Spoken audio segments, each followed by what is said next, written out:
It was a warm Saturday evening in the summer of 1961. The kind of evening where the English countryside smells like cut grass and old money. Cliveden House, Buckinghamshire, one of the grandest estates in Britain, owned by the Viscount Astor, hosting a weekend party for the President of Pakistan. And at the swimming pool, two separate guest groups collided. From the main house came John Profumo, the Secretary of State for War, one of the most powerful men in Harold Macmillan's government, with his wife at his side. From the cottage came a society doctor named Stephen Ward, and with him, a 19-year-old showgirl named Christine Keeler.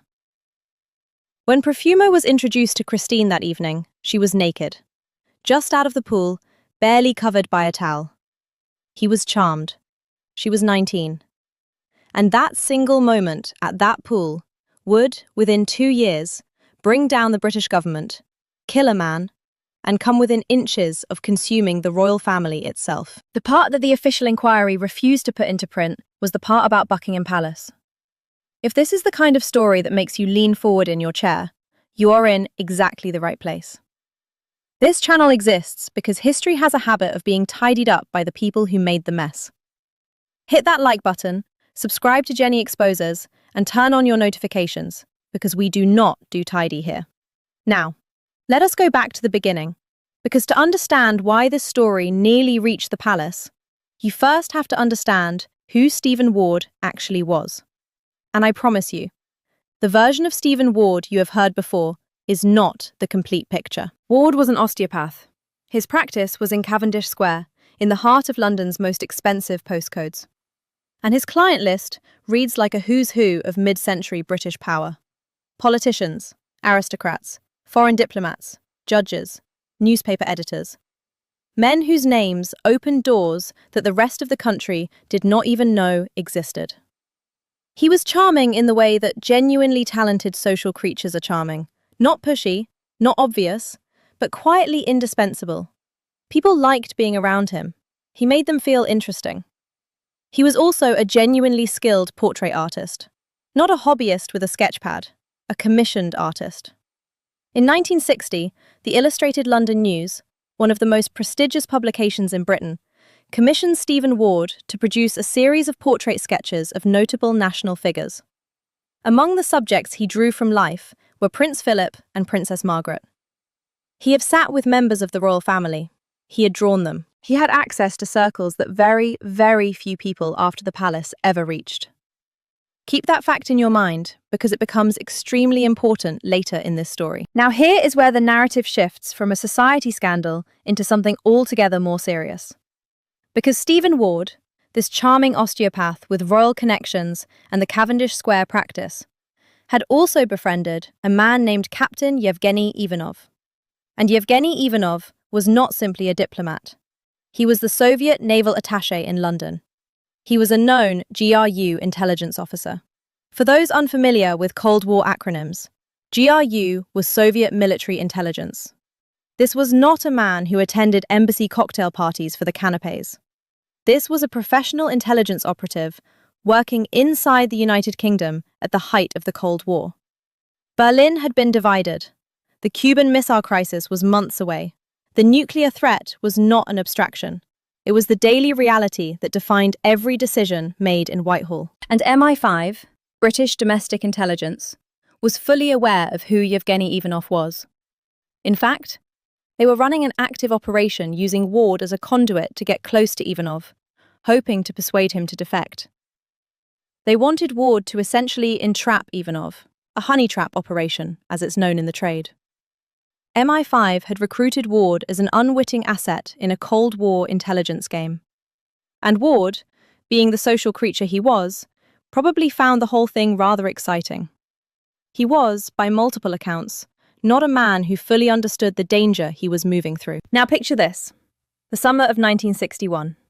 Christine Keeler, 19 years old, living in Ward's flat, is sleeping with Yevgeny Ivanov, the Soviet military intelligence officer. And then she goes to Cliveden, meets John Profumo, the British Secretary of State for War, and begins sleeping with him as well. A Soviet GRU officer and the man who ran Britain's military secrets were sharing the same teenager. in the same flat, in the same week.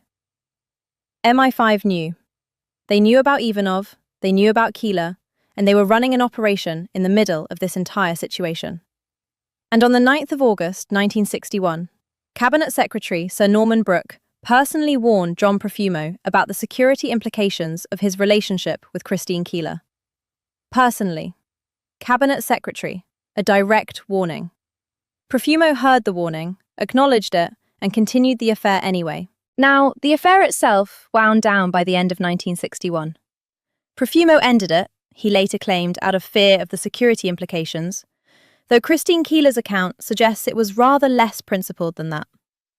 But ending an affair and burying a secret are two different things entirely. And this particular secret had too many people orbiting it to stay buried. By 1962, rumours were beginning to circulate in Fleet Street. By early 1963, those rumours had become whispers in Westminster. Journalists knew the shape of the story. Labour MPs were asking questions. The establishment could feel the pressure building like a storm system coming in off the Atlantic. And then, on the 22nd of March, 1963, John Profumo made the decision that would destroy everything.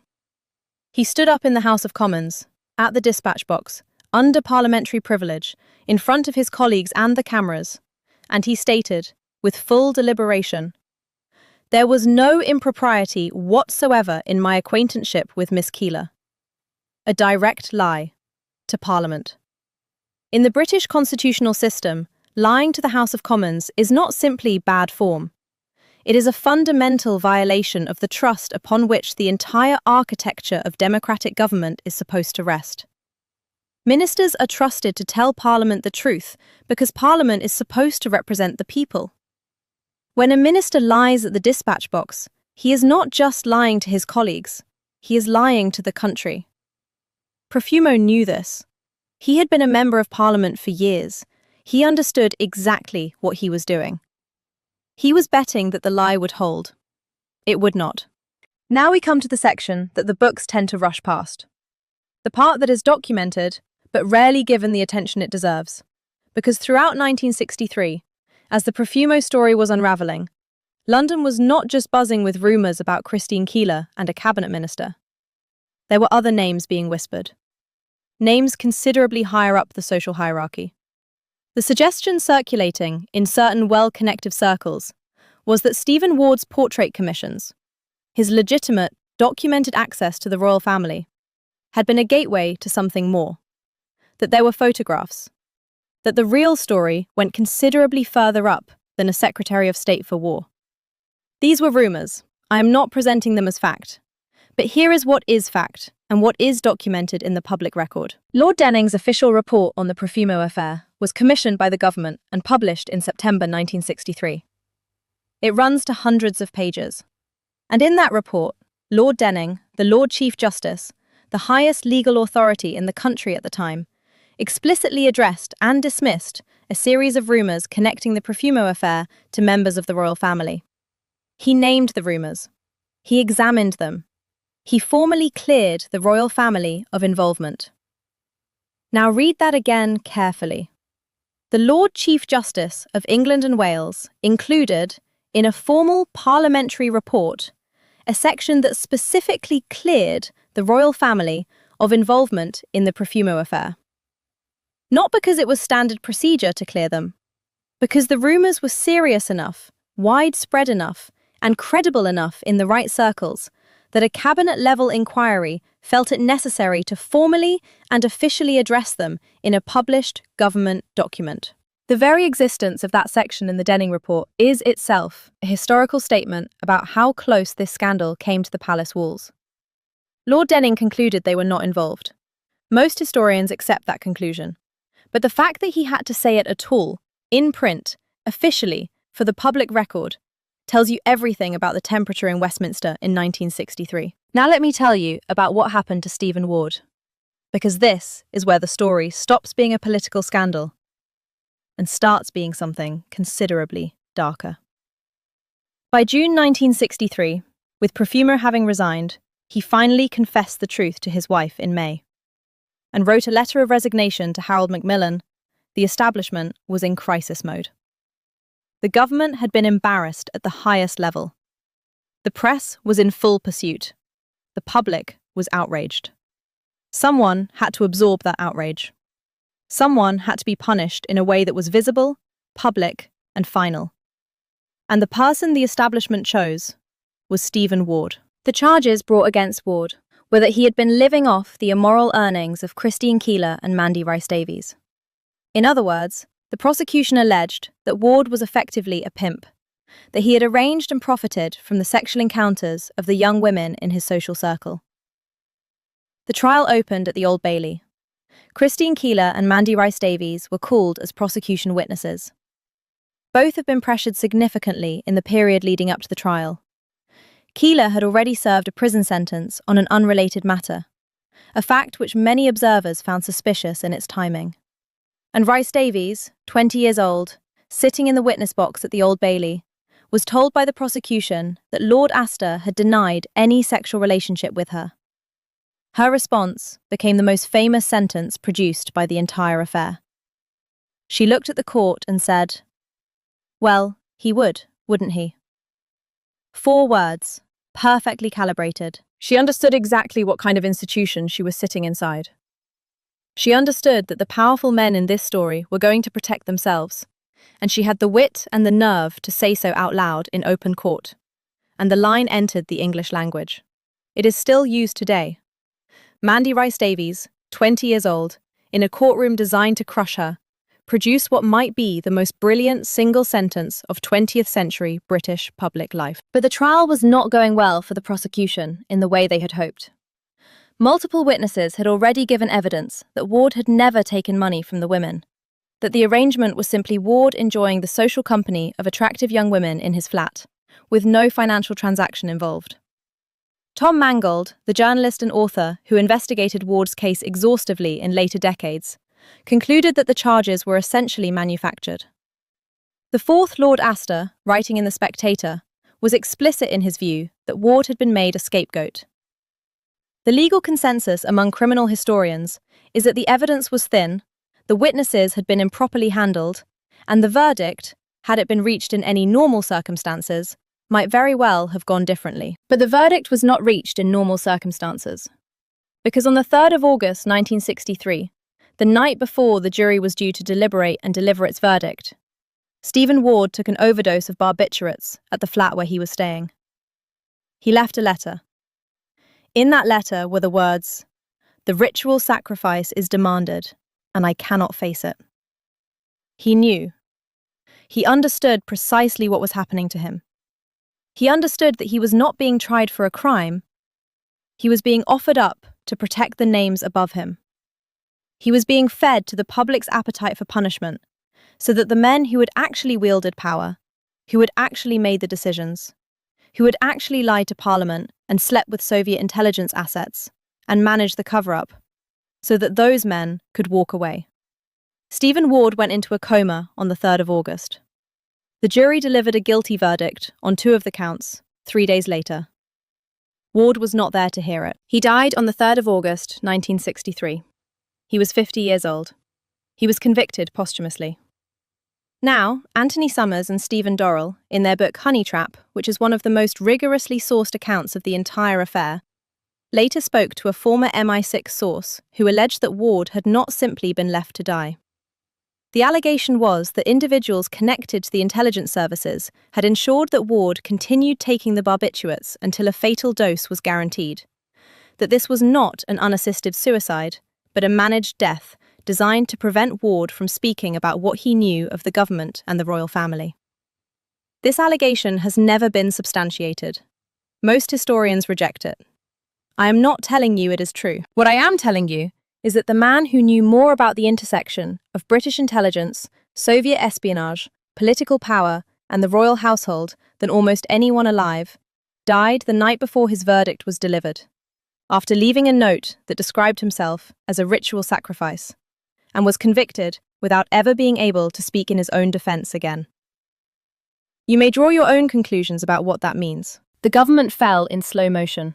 Harold Macmillan, the patrician Conservative Prime Minister, who had accepted Profumo's lie and defended him in the House, resigned in October 1963. The official reason given was ill health, prostate problems. Every political historian since has agreed that the real cause was the Profumo Affair and the catastrophic damage it had done to Macmillan's authority and credibility. He was a man who projected an image of unflappable Edwardian competence, the unshakable British statesman who had seen off Hitler and sat with Eisenhower and Kennedy. The Profumo Affair stripped that image bare. It revealed the rot inside the clubbable establishment world he represented. The Conservative Party, which had been in government continuously since 1951, 12 years, went on to lose the 1964 general election to Harold Wilson's Labour Party. The Profumo Affair did not just destroy a war minister, it ended the post-war Conservative era. It closed a chapter of British political history that had defined the country since the end of the Second World War. Now, I said at the beginning that there was a detail about the royal family that most retellings miss. And I want to come back to it now because this is perhaps the most quietly extraordinary footnote in the entire story. When Stephen Ward died, he left behind his portrait sketches. Among them were the originals of his commissions for the Illustrated London News, including his portraits of Prince Philip and Princess Margaret. These were legitimate works. They had legitimate provenance. They had been commissioned professionally. But they were in the possession of a man who had just died in the middle of the biggest political scandal in modern British history. A man who had been connected, however tenuously, to Soviet intelligence, to sexual scandal, to a cover-up that had reached the Lord Chief Justice's desk. The existence of royal portraits in Ward's estate was a public relations problem that no one in the palace wanted. And so, shortly after Ward's death, a memorial sale of his artworks was arranged. And at that sale, the royal portraits were purchased by an anonymous buyer. The identity of that buyer has never been officially confirmed. Multiple biographers, including Richard Davenport Hines in his authoritative account of the affair, have suggested that the purchase was arranged on behalf of someone connected to the royal household. The portraits, if they survived, have not been publicly displayed since Ward's death. They were collected quietly, and they disappeared. Because that is what happens when powerful institutions need to manage uncomfortable proximity to scandal. Things disappear quietly, and no one signs their name to the arrangement. So let us take stock of where we are. We have a cabinet minister who lied to Parliament about sleeping with a teenager who was simultaneously sleeping with a Soviet military intelligence officer. We have an osteopath who had portrait access to the royal family, who was running on the edges of a Cold War intelligence operation, who was put on trial for charges that multiple historians consider fabricated, and who died the night before his verdict, leaving a note about ritual sacrifice. We have an official government report that had to formally clear the royal family in writing, which means the rumours were serious enough to require formal clearance. We have royal portraits that were quietly removed from circulation after Ward's death by a buyer whose identity has never been confirmed. And we have a political establishment that emerged from the wreckage having sacrificed the people it found most disposable and rehabilitated the people it found most useful. Because here is the final part of this story. John Profumo, the man at the centre of all of this, spent the years after his resignation doing genuine, extensive charity work at Toynbee Hall in the East End of London. I want to be fair to him here. By most accounts, he worked hard and gave real service to people who needed it, for decades. He was not simply hiding. But in 1975, he was awarded a CBE. The establishment had forgiven him. And in 1995, he attended Margaret Thatcher's 70th birthday dinner. And at that dinner, John Profumo was seated next to Queen Elizabeth II. The man who had lied to Parliament. The man who had slept with a teenager, while she was simultaneously sleeping with a Soviet GRU officer. The man whose deception had brought down a government. That man sat at dinner with the Queen of England and was treated as a respected elder statesman. Christine Keeler died in 2017. She died in poverty, in a small flat in South London. She had spent the intervening 5 decades fighting to have her version of events taken seriously, fighting the label of good time girl that Fleet Street had attached to her, fighting for recognition that she had been a 19-year-old woman placed in an extraordinarily dangerous situation by powerful men who understood exactly what they were doing and exactly who would be protected when it collapsed. She wrote her autobiography. She gave interviews. She was never rehabilitated. She never sat next to the Queen. Stephen Ward died at 50, convicted posthumously of charges that the historical consensus considers largely manufactured, having written in his final hours that he was being sacrificed to protect people whose names were considerably more powerful than his own. 3 people were at that pool in the summer of 1961. A cabinet minister, a society doctor, and a 19-year-old girl. The cabinet minister was forgiven, decorated, and eventually seated next to the Queen. The doctor was convicted and died in circumstances that have never been fully explained. The girl lived the rest of her life under the shadow of a scandal that she did not create and could not escape. And the portraits, the quiet, carefully collected portraits of the royal family that happened to be in the wrong dead man's possession, simply vanished. Purchased by someone anonymous, filed away somewhere that no journalist has ever been given access to. Because the British establishment has always understood something that its critics have not. You do not need to deny everything. You simply need to control what disappears and what survives. You need to decide which names get cleared in the official report and which names get left out of it entirely. You need to know which man gets rehabilitated and which woman dies in poverty. And you need to make sure that the portraits, the evidence of access, the evidence of proximity, the evidence that the circles overlapped in ways that were never meant to be publicly visible, you need to make sure those portraits are nowhere that anyone can find them. That is how the establishment protects itself. Not with violence, usually. Not with obvious corruption, always. But with the quiet management of what is remembered, what is retrieved, and who is forgiven. The Profumo Affair is 60 years old. The Denning report is on the public record. Every source cited in this video is documented and publicly available.